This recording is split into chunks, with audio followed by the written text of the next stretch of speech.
How's it going, friends? It's time for another roundup of my top 5 custom cars in Grand Theft Auto 5, and the theme for this one is top 5 off-roaders.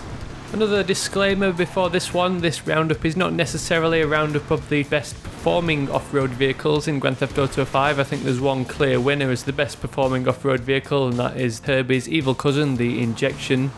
This little Beetle's got the combination of speed, agility and ruggedness to make it capable of flying over those mountaintops. Being a top 5 custom cars list, this roundup is more a collection of cool cars which might be either quite rare or difficult to find, or they might have some really cool modifications which can transform them into cool looking 4x4s. So coming in at number 5 is one of those quite rare vehicles that you don't tend to see driving around too much. The Bravado Duneloader can be found up in the Sandy Shores area in both story mode and online, and it's more of a large military truck than it is an off-road vehicle, but it's listed under the off-road category and it's certainly capable of handling the dirty stuff. This one's a little bit on the slow side due to its humongous size, plus there's not that much in the way of modifications available. You can only really tune it up but not change its appearance. But in my opinion, all this thing needs is an olive drab paint job to give it that army theme, and you can take this little truck hill climbing, rock crawling, or even crossing rivers.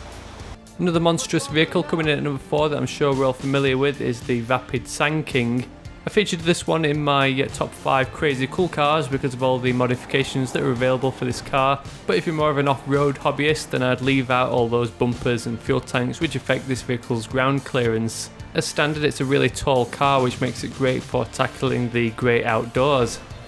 Another car that I featured in my top 5 crazy cool cars was the Karin Rebe. By default this comes along as a standard pickup truck, but like I mentioned in that crazy cool cars video, it can be customised with all kinds of truck bed modifications which convert it into a Dakar or a Baja rally car. I think this one definitely wins in terms of looks, but its performance isn't quite as good as some of the other vehicles featured in this top 5 off-roaders. I seem to find that it didn't have much of a turning circle, which made it quite easy to lose control of and end up tumbling back down the mountainside.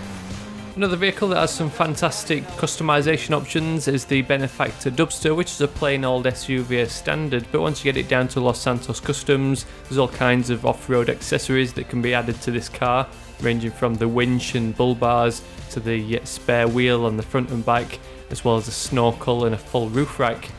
This vehicle hasn't got the ground clearance of some of the pickup trucks already featured, but it makes a great little explorer once you've added all those 4x4 add-ons.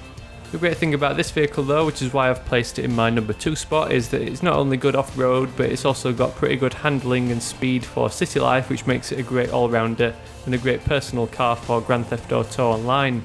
While the Duneloader, the Sand King and the Rebel are all great off-road, they are a bit slow once you get them on tarmac. But coming in at number 1 in my top 5 off-roaders is the Canis Mesa. But this is not the plain old Jeep Wrangler Mesa that you see cruising around Los Santos. This is the special Merryweather Jeep used by those mercenaries in both story mode and online. There's a couple of ways you can get hold of this car. It's not one that you'll see driving around or that you'll find parked up anywhere. In story mode you can steal it mid-mission when you run into the Merryweather guys, or in the case of online you can get a friend to call in the Merryweather mercenaries, then gun them down and steal their vehicle.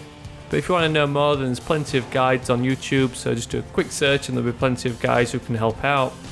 Other than the usual colour and tuning options, there aren't any other modifications available for this car, but it's the fact that it's so rare and that it looks so cool when compared to the standard Mesa that puts it in at my number 1 position. By default this car's got all those upgrades that we'd want to add in Los Santos Customs. It comes with the winch and bull bars, the full roll cage, and even a set of 4 additional lamps that even illuminate. Once tuned up, the performance of this one's also pretty good. It's got good speed and acceleration, and being quite a small vehicle it's very agile, which can help avoid trees. I think this little Jeep looks best completely blacked out with a matte black paint job, but the secondary colour that's available does actually change the colour of the whole roll cage, so you can come up with some quite unique colour schemes for this car. So that's it for my top 5 off-roaders in GTA 5. Let me know down in the comments which order you'd place them, or if you'd add in any cars that I might have missed out. I always love checking out other people's vehicles, so feel free to post pictures of yours over on my Twitter or Facebook accounts. Links to both are down in the description. Also in the description you'll find a link to the full playlist in case you've missed any of the previous episodes. I'm currently working on my top 5 supercars in Grand Theft Auto 5, but I've currently run out of money, so that one's on hold for a short while. But stick around for more GTA 5 custom car builds. Otherwise, thanks for watching. I'll catch you all later.